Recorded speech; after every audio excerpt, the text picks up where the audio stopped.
예, 안녕하세요. 곽준호 변호사입니다. 오늘은 저번 시간에 이어서 보이스피싱 사건을 상담을 할 때 주의해야 될 점에 대해서 말씀을 이어가겠습니다.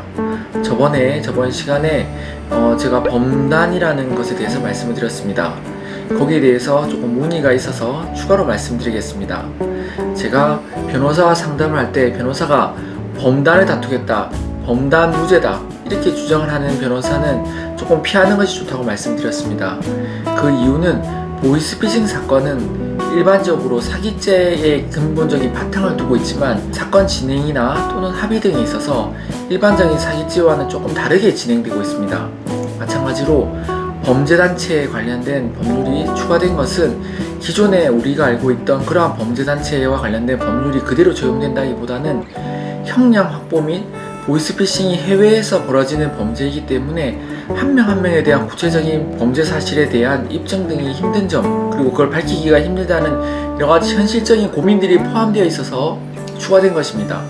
따라서 범죄단체에 관련된 기존의 그러한 법리와 이론에 근거해서 보이스피싱 사건을 접하고 그 보이스피싱 사건이 왜 범죄단체냐 또는 범죄 집단마저도 아니다 이런 이유로 무죄를 주장하는 것은 상당히 좀 무리가 있다는 것을 말씀드린 것입니다.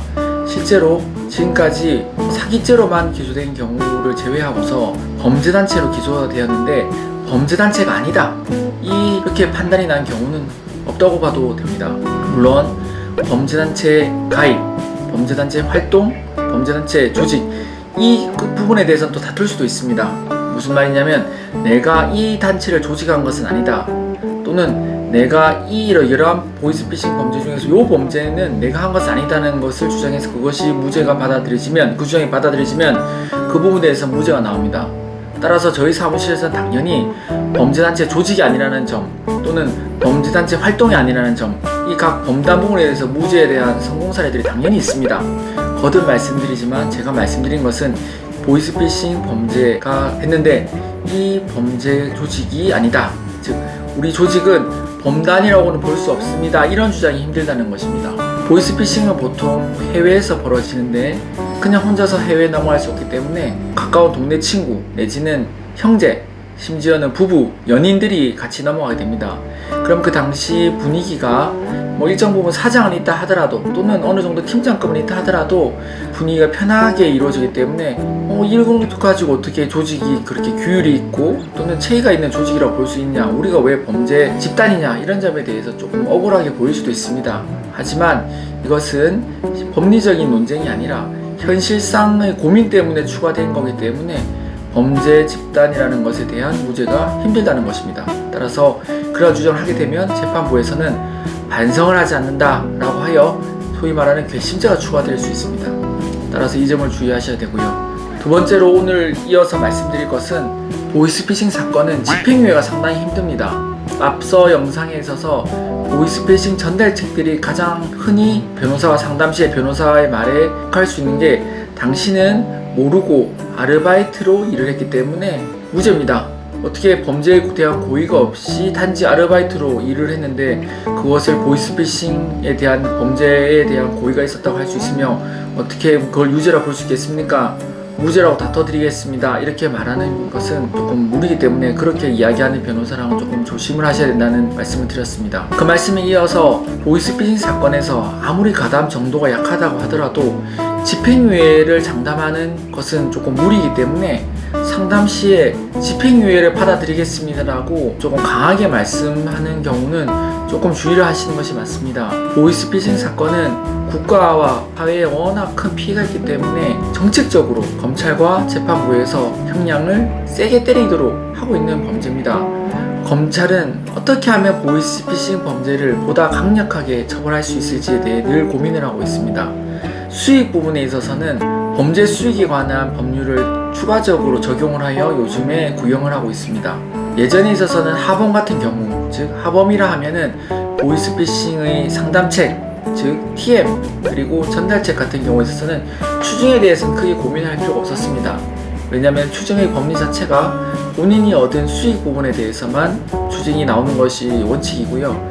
이어서 합의를 하게 되면은 보유하고 있는 수익금이 없다는 점을 적극적으로 주장하여 추징 부분에 대해서는 어느 정도 부담을 덜 수 있었기 때문입니다.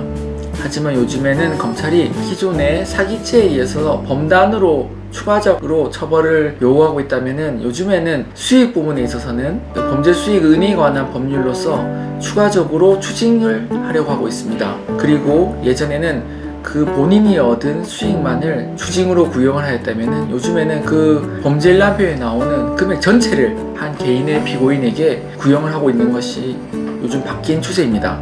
물론 재판부에서는 아직 그것을 받아들여주고 있지는 않습니다. 왜냐하면 추징이라는 것이 개인이 얻은 수익 자체에 대해서 하는 것이 원칙이기 때문이고, 또 하범 같은 경우에 있어서는 범죄의 수익금을 합의를 해서 이제는 보유하고 있지 않다고 하면은 그 부분에 대해서 그것이 받아들여져서 추징이 안 나오는 것이 일반적이었기 때문입니다. 보이스피싱의 하범이라는 것은 상담책, 즉 TM과 그리고 전달책 등을 말하는 것입니다. 전달책, 인출책 등등을 말하는 것이죠. 그렇다면은 이러한 범죄에 대해서 검사님은 계속해서 어떻게 하면은 보다 더 강력하게 처벌하여 일벌백계를 통해서 다시는 이 나라에서 보이스피싱으로 인한 범죄 피해가 없도록 이 부분에 골몰을 하고 있습니다. 따라서 이렇게 국가에서 엄하게 처벌하고 있다는 범죄를 두고 집행유예를 장담하는 것은 상당히 어려운 일입니다. 그럼에도 불구하고 특히 보이스피싱 전달책이라든지 인출책에 있어서 당신은 단지 채권 출신 업무만을 하려고 아르바이트를 한 것에 불과한데 이런 것이 어떻게 실형이 나오겠습니까? 영장부터 기각을 시키고 이어서 집행유예를 받아들이겠습니다 라고 장담을 하는 것은 상당히 위험한 것입니다. 보이스피싱 범죄를 당하신 분들, 물론 상당히 억울하겠지만 그로 인한 피해 역시도 크다는 것을 충분하게 알고 있습니다. 하지만 일부 보이스피싱의 전달책 그리고 인출책 같은 경우에 있어서는 자신들도 아르바이트인 줄 알고 있기 때문에 상당히 처벌에 대해서 부담감을 느끼고 억울함을 느끼는 경우가 많이 있습니다. 그러한 심정을 느낀다고 하여 그것이 곧 무죄로 이어지거나 또는 집행유예로 이뤄지는 것은 절대 아닙니다. 그럼에도 불구하고 그러한 심정을 이용해서 상담시에 막연한 희망, 특히 막연한 긍정적인 부분만을 부각시킨다면 그 변호사와의 진행은 조금 고려를 해보는 것이 필요합니다. 전략적인 마케팅 측면에서 그렇게 얘기하는 것일 수도 있고요. 아니면 실제로 경험이 없기 때문에 기존의 일반적인 사기죄에 비추어서 형량을 말씀드려서 그렇게 긍정적인 이야기를 하는 경우도 있기 때문입니다. 어느 경우이건 냉정한 현실과 객관적인 사항을 판단을 하는 데 도움이 되지 않는 것은 분명하므로 조금 주의를 하시는 것이 필요하다고 말씀을 드리는 것입니다.